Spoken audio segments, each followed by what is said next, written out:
meus amados irmãos, a graça e a paz do Senhor Jesus seja sobre a sua vida, sobre a sua família. Vamos a mais um vídeo, mais um tempo precioso com a palavra do Senhor.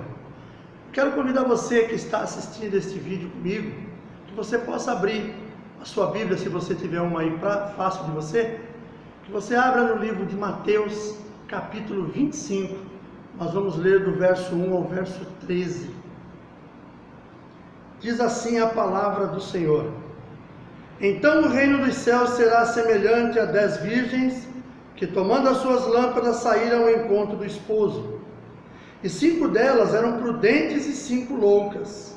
As loucas, tomando as suas lâmpadas, não levaram azeite consigo, mas as prudentes levaram azeite em suas vasilhas com as suas lâmpadas. E tardando o esposo, tosquenejaram todas e adormeceram. Mas à meia-noite ouviu-se um clamor: aí vem o esposo, saí-lhe ao encontro. Então todas aquelas virgens que levavam e prepararam as suas lâmpadas, se levantaram e prepararam as suas lâmpadas. E as loucas disseram às prudentes: dai-nos do vosso azeite, porque as nossas lâmpadas se apagam. Mas as prudentes responderam dizendo: não seja caso que nos falte a nós e a vós. Ide antes aos que vendem e comprai-o para vós. E tendo ela ido comprá-lo, chegou o esposo, e as que estavam preparadas entraram com ele para as bodas, e fechou-se a porta. E depois chegaram também as outras virgens, dizendo: Senhor, Senhor, abre-nos a porta. E ele respondendo disse: em verdade vos digo que não vos conheço. Vigiai, pois, porque não sabeis o dia nem a hora em que o Filho do Homem há de vir. Amém, queridos?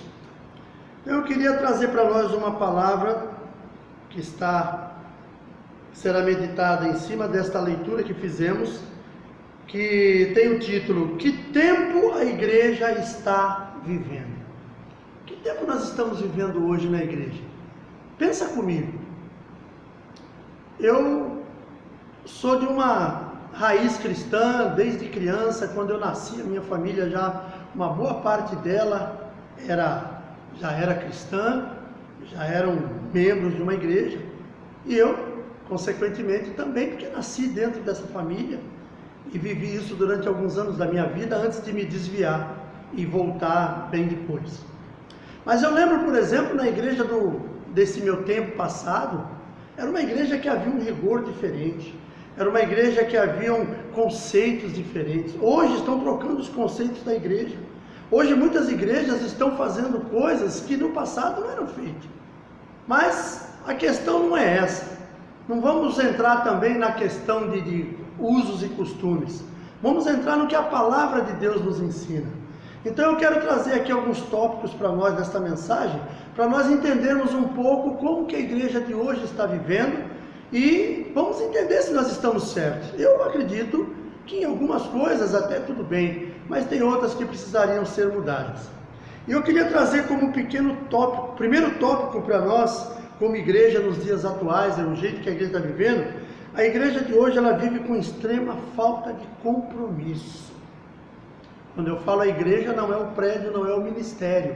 Quando eu falo a igreja, somos nós, o membro das igrejas que representam a igreja propriamente dita. Então a gente entende que hoje em dia a igreja tem vivido com extrema falta de compromisso. Antigamente o povo era mais compromissado. Hoje eu já ouvi pessoas dizerem que por causa de um programa de televisão num domingo, elas não podem ir para o culto. Por quê? Porque o compromisso delas não é com a palavra de Deus. Então a gente precisa entender e precisa rever esses nossos princípios. O nosso compromisso maior é com quem? É com Deus ou é com essa terra? É o que nós temos visto nos últimos tempos. Cristãos, inclusive, não somente as pessoas que estão lá fora no mundo, a gente até entende que há situações em que as pessoas fazem de formas totalmente erradas aos nossos olhos, mas nós entendemos que são pessoas que não têm conhecimento da palavra de Deus. Mas o que a palavra que eu estou trazendo hoje é para a igreja propriamente dita. É para aqueles que estão congregando, que são membros de um ministério, que muitos deles até têm atividades que eles realizam dentro das igrejas, mas falta compromisso. Falta o compromisso de você assumir a tua responsabilidade como servo de Deus e cumprir aquilo que você fala que vai fazer. É tão chato quando você combina alguma coisa com alguém e depois essa pessoa acaba não realizando aquilo e às vezes nem te dando uma satisfação. Então nós precisamos entender que a igreja de hoje precisa ter mais compromisso. Quando eu falo compromisso, não é compromisso com o pastor, não é o compromisso lá com isso ou com aquilo, coisas que muitas vezes as pessoas colocam como primeiro socorro. Não, não. Quando eu falo compromisso, é o compromisso com a palavra de Deus. E isso começa na nossa maneira de viver. Como é que nós temos vivido? Será que nós estamos mantendo ainda os hábitos do velho homem? Ou já deixamos aqueles hábitos para trás e estamos vivendo os hábitos que Deus determina na sua palavra? Então o compromisso começa aí. Começa quando nós entendemos que nós precisamos mudar a nossa maneira de viver. E claro que o compromisso com aquilo que você tem na igreja tem que ser mantido. O compromisso que você tem com a igreja onde você está, se você faz parte do evangelismo, é marcado um evangelismo para você estar lá, esteja.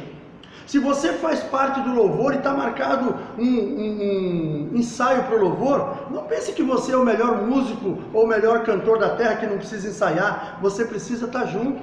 Porque tudo isso também envolve uma outra coisa muito importante na nossa vida, como ministro, como servos de Deus, como membros de uma congregação, que é a comunhão. A comunhão precisa estar sempre ali, nós precisamos estar sempre juntos. Então não deixe que essas coisas do mundo tire de você o compromisso que você tem com a palavra de Deus. Amém?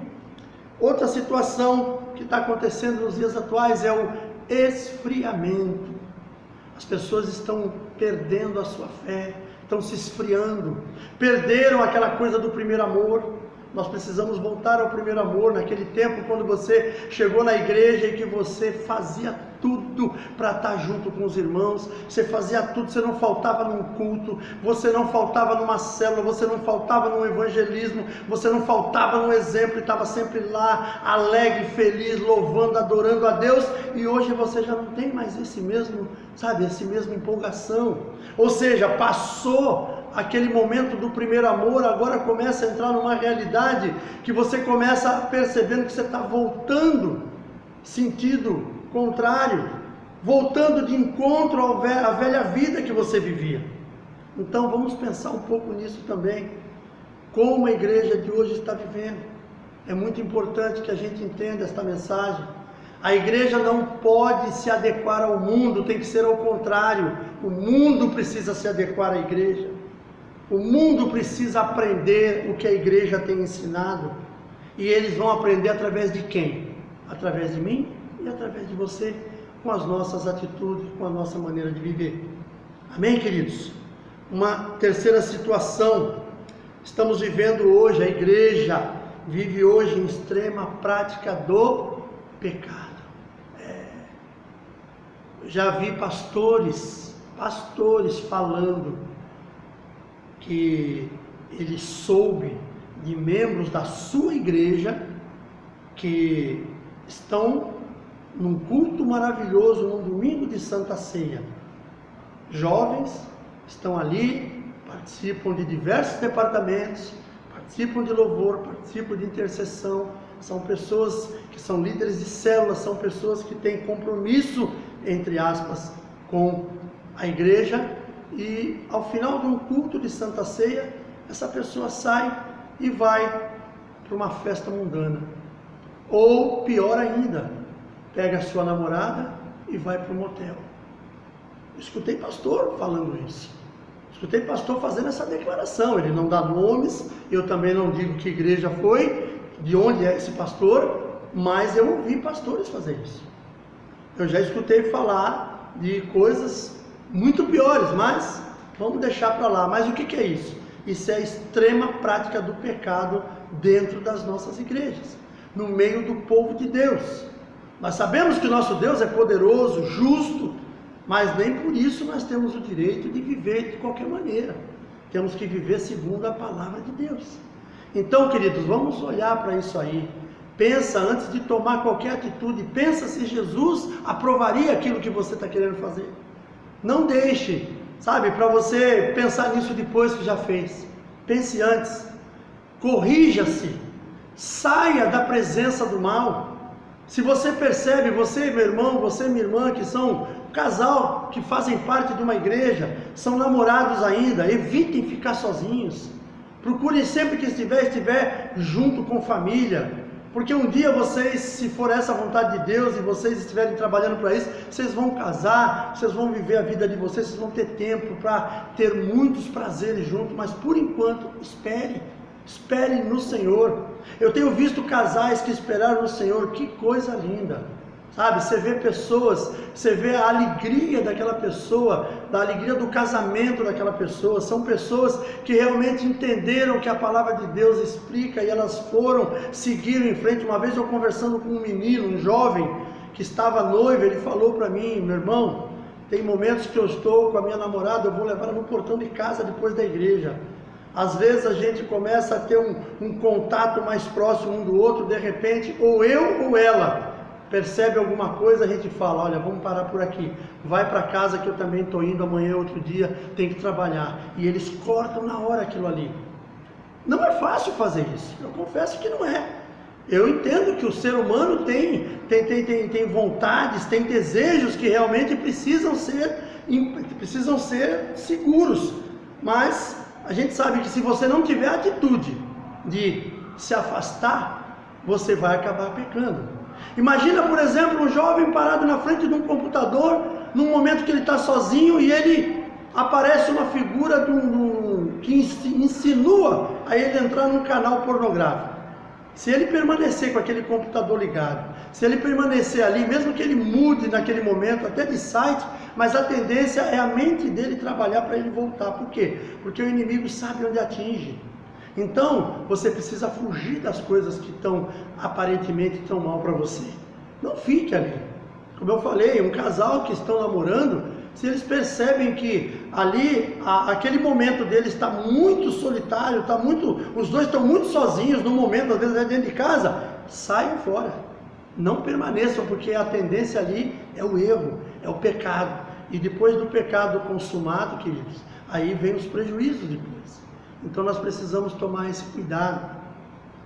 A quarta situação que eu vejo na igreja nos dias atuais é a individualidade. Hoje em dia, os irmãos em Cristo perderam muito aquela questão da ajuda mútua, sabe? Quando você precisa pensar no coletivo, você pensa no individual. Então nós precisamos entender que a igreja é uma comunidade de amor, é uma comunidade de fé, é uma comunidade de comunhão. Então nós precisamos, queridos, nós precisamos parar com o individualismo, achar que eu sou. Não, eu sou é Ele, é o grande Criador. Ele pode se dizer eu sou. Eu não sou nada, eu sou apenas um grão de areia no meio de um deserto. Então eu preciso entender que a minha vida não pode ser do jeito que eu quero, sendo só para mim. Eu não posso ser individualista, e está acontecendo muito a questão do individualismo no meio do povo de Deus. Pessoas não se ajudam mais, pessoas não dão tantas demonstrações de amor, de afetividade como era antigamente. Então, querido, que nós possamos tirar isso da nossa vida, que o individualismo possa ser apartado de nós. E para a gente encerrar, a quinta situação que eu vejo que é muito importante, que nós temos que tirar da nossa vida também, que é o esfriamento espiritual. Sabe, nós precisamos buscar mais por santidade, por espiritualidade diante do Senhor. Nós temos que buscar mais estar presente diante do Senhor. Nós precisamos estar mais buscando a intimidade que nós temos que ter com o Senhor. O Senhor, quando criou o ser humano para andar com Ele. Veja o que Ele fez quando Ele criou o homem. Ele vinha todos os dias falar com Adão. Por quê? Ele queria essa proximidade. E assim nós vamos caminhando, e assim nós vamos entendendo que precisamos estar mais e mais próximo do Senhor. Precisamos estar buscando por essa proximidade. Não podemos nos distanciar de Deus, deixando que as coisas do reino se apartem de nós e nos abraçarmos nas coisas desse mundo. Nós lemos esta passagem que está no livro de Mateus 25, que fala sobre as 10 virgens. E aí nós vemos que essas 10 virgens, se a gente for trazer para o nosso contexto, vamos dizer, são 10 crentes. Só que 5 dessas crentes eram 5 crentes que andavam ali segundo os conceitos do Senhor. E as outras 5 andavam de qualquer maneira. 5 delas eram compromissadas, as outras 5 não tinham compromisso nenhum. Estou lá, estou indo do jeito que a maré leva eu vou indo, para o lado que o vento sopra eu vou. Essas 5 eram virgens, como a própria palavra diz. Então eram 5 pessoas que andavam em estado de santidade, porém 5 delas estavam um pouco se lixando para isso. Elas queriam mais viver a vida de qualquer maneira. Então, queridos, vamos pensar nisso aí. Vamos pensar que a igreja hoje, se nós pararmos para avaliar, a igreja hoje, em muitas questões, ela está em decadência espiritual. Querido, você quer ver como é que é isso? Marca uma vigília na sua igreja. Você vai ver quantas pessoas vão aparecer.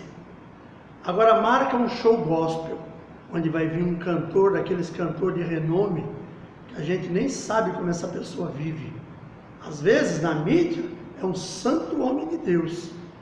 Mas às vezes você vai descobrir na sua vida particular, não é tudo isso não. Uma outra situação que eu já escutei um pastor falar. Ele falou: hoje eu não convido mais pessoas de fora para pregar na minha igreja. A oportunidade que eu dou agora, salvo alguns que eu conheço, é para o pessoal da nossa casa. Por quê? São pessoas que eu conheço. Porque eu já me arrependi amargamente de ter convidado pessoas, investido dinheiro para trazê-los para pregar na nossa igreja, e depois de um tempo, você descobrir que aquela pessoa totalmente fora da visão do céu. Pessoa vivendo uma vida miserável, uma vida errada, envolvido com prostituição, envolvido com adultério. Eu mesmo já cometi esse erro uma vez. Um aniversário da nossa igreja, eu convidei uma pessoa que eu já conhecia, só não tinha uma intimidade muito grande, mas pessoas que eu já conhecia, que eu já tinha visto ele ministrar em outras igrejas, inclusive na igreja que eu fazia parte antes de ser separado para o ministério pastoral. E essa pessoa veio, um excelente, um homem de Deus. Aquela maneira de você conversar, você percebe e tudo mais. Só que algum tempo depois, eu conversando numa roda de amigos, de pastores, num café de pastores, eu soube que esse pastor havia caído com a própria secretária. Aí alguém falou: mas também, para todo lugar que ele ia, ele nunca levava a mulher com ele, sempre estava a secretária andava com ele a tiracolo para todo lado, a mulher ficava em casa. Ou seja, se eu soubesse disso, eu já não teria nem convidado ele naquela época. É que a gente não tem muitas vezes o conhecimento total, mas precisamos procurar ver. Então esse pastor que eu ouvi falar, que ele prefere hoje dar oportunidade para o pessoal da igreja dele, do que para as pessoas de fora, ele está certíssimo. Porque o pessoal da nossa igreja, bem ou mal, você conhece a todos. E aqueles que você chama para ministrar na igreja onde você dirige, você sabe quem é a pessoa, pessoas que você tem uma certa intimidade. E pessoas que você traz de fora, por mais que a pessoa seja conhecida, nem sempre você vai ter essa saber o que ela passa do lado de fora fora do salão da igreja. Então, queridos, que a gente possa entender que a igreja precisa mudar. A igreja precisa passar de uma forma diferente. Mais uma vez, o título da mensagem: o que a igreja de hoje está vivendo? Então, que a gente possa, em nome de Jesus, fazer a nossa parte, não permitir que essas coisas aconteçam conosco, fazer com que a história da igreja seja mudada. Amém, queridos? Eu quero, em nome de Jesus, orar com você, orar pela sua vida, e eu quero te pedir depois, no final, antes do encerramento, as nossas considerações finais. Aguarde um minutinho mais, para que a gente possa encerrar este vídeo. Amém? Feche seus olhos. Pai querido, em nome de Jesus, eu peço que o Senhor venha abençoar neste momento a todas as pessoas que estão assistindo este vídeo, Pai. Que todos, ó Deus, que estão assistindo esse vídeo possam ser alcançados pela tua bênção. Que a mão do Senhor seja sobre as nossas vidas. Nos guarda, Pai querido, de todo perigo. Nos guarda, Senhor, desta pandemia que estamos vivendo nos dias atuais. Que o nosso país, que a nossa nação seja livre, Senhor, de todo e qualquer laço maligno. Que a mão do Senhor seja sobre a vida dos nossos governantes. Dá, Senhor, sabedoria, entendimento, lucidez aos nossos governantes, para que a nossa nação possa sair deste embaraço que vive todo o planeta Terra e que nós possamos viver dias melhores. Que as nossas igrejas, Senhor, sejam lotadas depois que terminar este período de isolamento. Que a graça do Senhor, que a paz do Senhor se derrame sobre as nossas vidas e que tudo em nós seja para a glória do Teu nome. É o que eu te peço neste momento e já te agradeço em nome de Jesus. Amém. Meu querido, você que estava assistindo até agora o nosso vídeo, eu quero te pedir um grande favor. Deixa o seu like, deixa o seu comentário, se inscreva no nosso canal se você ainda não é inscrito, compartilhe esse vídeo com as pessoas que você conhece nas suas redes sociais. Muito vai nos ajudar a crescer e o nosso crescimento é para o crescimento também do reino de Deus principalmente. Amém? Que Deus abençoe a sua vida. Até um próximo vídeo, em nome de Jesus.